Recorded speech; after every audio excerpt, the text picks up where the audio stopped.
Corte de Espinhos e Rosas, capítulo 1. Eu monitorava os limites dos arbustos havia 1 hora, e meu ponto de vantagem na concavidade de um galho de árvore perdera a utilidade. O vento forte soprava montes espessos de neve que varriam minhas pegadas, mas enterravam com elas quaisquer sinais de possíveis pedras. A fome tinha me levado mais longe de casa do que eu normalmente usava, mas o inverno era uma época difícil. Os animais tinham se retirado, entrado mais profundamente no bosque do que eu poderia segui-los, e a mim restava caçar os desgarrados, um a um, rezando para que durassem até a primavera, mas não tinham durado. Passei os dedos dormentes nos olhos, afastando os flocos que se agarravam aos meus cílios. Aqui não haviam troncos de árvores sem casca, evidência da passagem de cervos. Eles não tinham seguido em frente, permaneceriam até que as cascas acabassem, e então viajariam para o norte, além do território dos lobos, e talvez para as terras feéricas de Prithian, onde nenhum mortal ousava pisar, a não ser que tivesse o desejo de morrer. Um calafrio percorreu minha coluna quando pensei nisso, e afastei a sensação, me concentrando nos arredores, na tarefa à frente. Era tudo o que eu podia fazer. Tudo o que eu tinha conseguido fazer havia anos, me concentrar em sobreviver à semana, ao dia, à próxima hora. E agora, com a neve, teria sorte se visse qualquer coisa àquela altura, principalmente da posição, no alto da árvore. Eu mal conseguia ver 4 metros adiante. Contendo um resmungo, quando meus braços e pernas enrijecidos protestaram contra o movimento, afrouxei o arco antes de descer da árvore. A neve dura estalou sobre minhas botas e trinquei os dentes. Visibilidade ruim, barulho desnecessário. Eu estava a caminho de mais uma caçada infrutífera. Restavam apenas algumas horas de luz do dia. Se eu não partisse logo, precisaria encontrar o caminho de casa no escuro, e os avisos dos caçadores da aldeia ainda estavam frescos na minha mente. Lobos gigantes estavam à espreita, e muitos deles. Sem falar dos boatos de um povo estranho avistado na área. Alto e sinistro e mortal. Qualquer coisa menos feéricos, suplicavam aos caçadores, a nossos deuses. Haviam muito esquecidos, e eu rezava em segredo ao lado deles. Nos 8 anos em que moramos em nossa aldeia, a 2 dias de viagem da fronteira imortal de Prithian, tínhamos sido poupados de um ataque. Embora cacheiros viajantes às vezes contassem histórias de aldeias afastadas da fronteira, reduzidas a lascas e ossos e cinzas. Esses relatos, certa vez raros o bastante para serem ignorados pelos anciãos da aldeia como boatos, tinham, mais recentemente, se tornado sussurros constantes em todos os dias de feira. Eu arriscara muito ao entrar tanto na floresta, mas tínhamos acabado com o pão no dia anterior e o restante da carne seca no dia anterior àquele. Mesmo assim, eu preferiria passar outra noite de fome a satisfazer o apetite de um lobo ou de um feérico. Não que houvesse muito de mim para se banquetearem. Eu tinha ficado escálida a essa altura do ano e podia contar muitas das minhas costelas. Andando mais ágil e silenciosamente que podia entre as árvores, pressionei a mão contra a barriga vazia e dolorida. Sabia qual expressão estaria estampada nos rostos das minhas 2 irmãs quando eu voltasse para o nosso chalé de mão vazia, mais uma vez. Depois de alguns minutos de busca cuidadosa, eu me agachei em um aglomerado de arbustos espinhentos cobertos de neve. Em meio aos espinhos, tinha uma vista relativamente decente de uma clareira e do pequeno riacho que fluía por ela. Alguns buracos de gelo sugeriam que ainda era frequentemente usado. Com sorte, alguma coisa passaria. Com sorte. Suspirei pelo nariz, enterrando a ponta do arco no chão, e apoiei a testa contra a curva tosca da madeira. Não duraríamos mais de 1 semana sem comida, e famílias demais já haviam começado a implorar para que eu confiasse na caridade do povo mais rico da aldeia. Testemunhara em primeira mão até que ponto, exatamente, ia tal caridade. Eu me posicionei mais confortavelmente e acalmei a respiração, fazendo esforço para ouvir a floresta acima do vento. A neve caía e caía, dançando e rodopiando, como um nevoeiro faiscante. O branco era fresco e limpo quanto o marrom e cinza do mundo. E, apesar de não querer, apesar de ter braços e pernas dormentes, silenciei aquela parte inquieta e maligna da minha mente, a fim de observar o bosque coberto pelo véu da neve. Houve um tempo em que, para mim, era instintivo desfrutar do contraste da grama nova contra o solo escuro e revirado, ou um broche de ametista aninhado em dobras de seda esmeralda. Houve um tempo em que eu sonhava e respirava e pensava em cores e luzes e formas. Às vezes, eu até mesmo me permitia sonhar com o dia em que minhas irmãs estariam casadas e seríamos apenas papai e eu, com comida suficiente para todos, dinheiro bastante para comprar tinta e tempo bastante para colocar aquelas cores e formas em papel, ou tela, ou nas paredes do chalé. Um sonho que provavelmente não aconteceria tão cedo, talvez nunca. Então, me restava roubar um momento como aquele, admirar o brilho da luz pálida do inverno sobre a neve. Não conseguia me lembrar da última vez que tinha parado a fim de admirar qualquer coisa linda ou interessante. Horas de ócio em um celeiro decrépito com Isaac Hale não contavam. Aquelas horas eram vorazes e vazias, e às vezes cruéis, mas nunca lindas. O vento uivante se transformou em um suspiro baixo. A neve passou a cair preguiçosamente em punhados grandes e gorduchos que se acumulavam em cada fresta e protuberância das árvores. Hipnotizante, a beleza letal e suave da neve. Eu me encolhi diante do pensamento de precisar voltar para as estradas lamacentas e congeladas de aldeia, para o calor abafado do nosso chalé. Arbustos farfalharam na clareira. Sacar o arco foi uma questão de instinto. Olhei entre os espinhos e prendi o fôlego. A menos de 30 passos estava uma pequena corça, ainda não muito magricela devido ao inverno, mas desesperada o suficiente para arrancar a casca da árvore na clareira.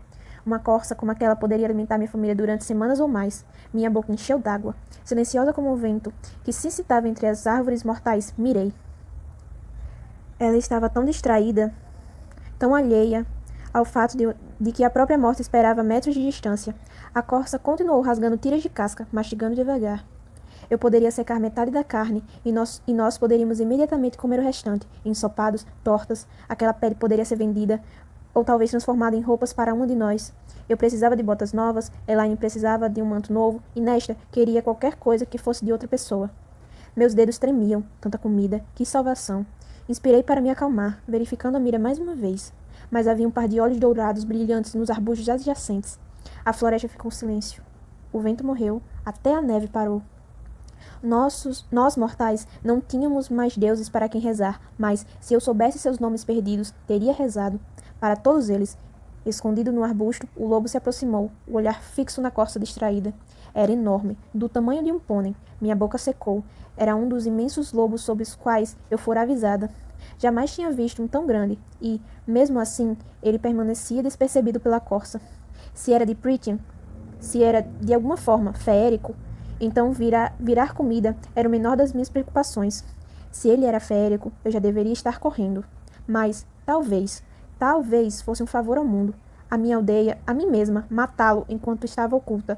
Atravessar uma flecha em seu olho não seria um problema, mas, apesar do tamanho, ele parecia um lobo. Se movia como um lobo. Animal, assegurei a mim mesma, apenas um animal. Eu tinha uma faca de caça e 3 flechas. As 2 primeiras eram comuns, simples e eficientes, mas que provavelmente não seriam mais do que uma picada de abelha para um lobo daquele tamanho. Mas a terceira flecha, a mais longa e mais pesada, eu comprara de um caixeiro viajante durante o verão, em que tínhamos cobre suficiente para alguns luxos. Uma flecha entalhada de freixo, armada com uma ponta de ferro. Todos sabiam que os feéricos odiavam ferro, mas era a madeira do freixo que fazia com que sua magia curadora de imortal falhasse por um tempo suficiente para que um humano lhes desse um golpe mortal. Pelo menos era o que diziam os boatos. A única prova que tínhamos da eficácia do freixo era a raridade da madeira. Eu estudara desenho das árvores, mas nunca vira uma com meus olhos. Não depois que os grãos feéricos as tinham queimado, havia muito tempo. Então, restavam poucas, a maioria pequena e retorcida, e escondida pela nobreza, em bosques murrados. Passei semanas depois da compra debatendo se aquele pedaço excessivamente caro de madeira tinha sido um desperdício de dinheiro, e, durante 3 anos, a flecha de freixo ficara guardada, inutilizada na aljava. Agora, eu rapidamente a sacava, contendo os movimentos ao mínimo eficientes. Qualquer coisa para evitar que aquele lobo monstruoso olhasse na minha direção.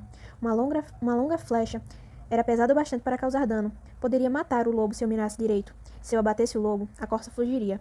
Se eu abatesse a corça, o lobo iria atrás do meu pescoço ou da minha carcaça e destruiria quantidades preciosas de pele e gordura. Meu peito ficou tão apertado que doeu. E, naquele momento, percebi que minha vida se resolvia a uma pergunta. O lobo estava sozinho? Segurei o arco e puxei mais a corda. Eu era boa de tiro, mas jamais enfrentara um lobo. Achei que isso me tornava sortuda, até mesmo abençoada, mas agora não sabia onde acertar ou com que velocidade eles se moviam. Não podia correr o risco de errar, não quando só tinha uma flecha de freixo. Se houvesse, de fato, o coração de um feérico batendo sobre aquele pelo, então, que morresse. Que morresse depois de tudo o que aquele povo fizera conosco. Eu não correria o risco de que ele espreitasse nossa aldeia mais tarde, atrás de massacrar e aleijar e atormentar. Que morresse ali, e naquele momento, eu ficaria feliz. O lobo se esgueirou mais para perto, e um galho espartiu sobre uma de suas patas, cada uma maior que minha mão.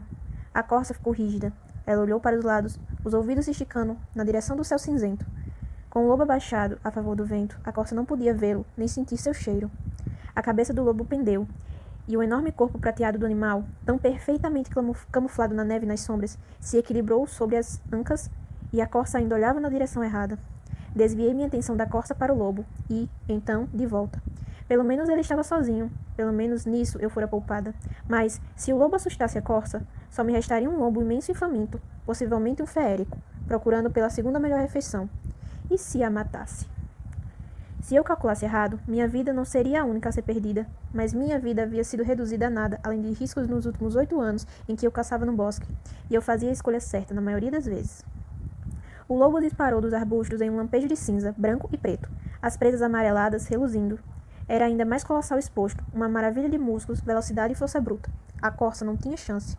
Disparei a flecha de freixo no lobo antes que ele destruísse mais a caça. A flecha encontrou o alvo em um dos flancos do lobo. Eu podia jurar que o próprio chão estremeceu. O lobo uivou de dor, saltou o pescoço da corça, conforme o próprio sangue espirrou na neve, reluzente como rubi. O lobo se voltou para mim, aqueles olhos amarelos arregalados, os pelos do pescoço arrepiado. Seu grunhido baixo ressoou no buraco vazio do meu estômago quando fiquei de pé, a neve se revirando ao meu redor, com outra flecha preparada. Mas o lobo apenas me olhou, a mandíbula manchada de sangue, minha flecha de freixo despontando banal em seu flanco. A neve recomeçou a cair. O lobo olhou, e com um tipo de atenção e de surpresa que me fizeram disparar a segunda flecha. Só por precaução, para o caso daquela inteligência ser do tipo mortal. Ele não tentou desviar da flecha quando ela perfurou facilmente o olho amarelado e arregalado. Cor e escuridão giraram. Com um redemoinho em minha visão, misturando-se à neve, o lobo desabou no chão. Suas patas estremeciam em um gemido baixo. Cortou o vento. Impossível. Ele deveria estar morto, não morrendo. A flecha atravessou o olho do lobo, quase até a ponta de penas de ganso. Mas lobo ou feérico não importava. Não com aquela flecha de freixo enterrada no flanco. Mesmo assim, minhas mãos tremeram quando avancei a neve a caminho e me aproximei dele. Ainda mantendo uma boa distância. Sangue jorrava do ferimento que eu causara, manchando a neve de carmesim. O lobo batia com a pata no chão, a respiração já mais lenta. Será que sentia muita dor ou o choro era apenas uma tentativa de afastar a morte? Eu não tinha certeza se queria saber. A neve girou ao nosso redor. Encarei o lobo até aquele manto de carvão obsidiana e marfim parassem de se elevar e descer. Lobo, definitivamente apenas um lobo, apesar do seu tamanho. O aperto em meu peito diminuiu, e meu fôlego se condensou diante de mim quando suspirei. Pelo menos a flecha de freixo tinha se provado letal, independente de quem ou o que ela abatesse. Uma avaliação rápida da corça indicou que eu só podia carregar um animal, e mesmo isso seria difícil, mas era uma pena deixar o lobo. Embora tivesse desperdiçado minutos valiosos, minutos durante os quais qualquer predador podia sentir o cheiro de sangue fresco, tirei a pele do lobo e limpei as flechas o melhor que pude. Pelo menos aqueceu minhas mãos. Enrosquei o lado sangrento da pele sobre o ferimento mortal da corça antes de jogá-la por cima do ombro. Nosso chalé ficava a alguns quilômetros de ali, e eu não precisava de um rastro de sangue atraindo todos os animais com presas e garras diretamente até mim.